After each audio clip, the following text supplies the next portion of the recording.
Do you believe your value is only measured by how much work you can do? Or by how important your work is? A lot of people do.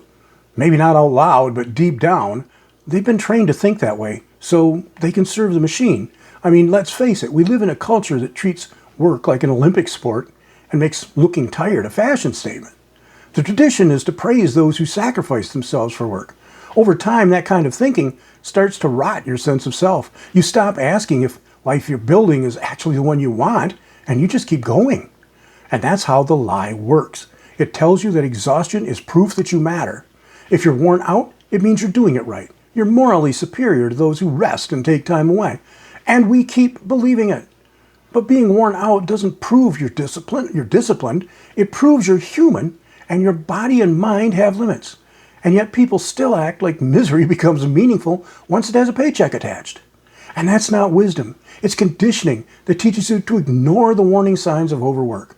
Signs like a constantly aching body, a short temper, and unending obligations that steal all your time. And the worst part is the system rewards your conditioning.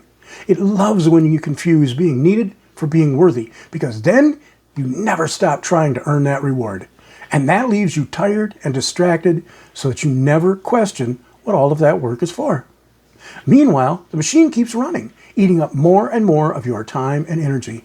And if you can't feed the machine, it doesn't care. It will simply replace you and maybe say a kind word as it does. That's why so many people end up successful on paper and empty in real life.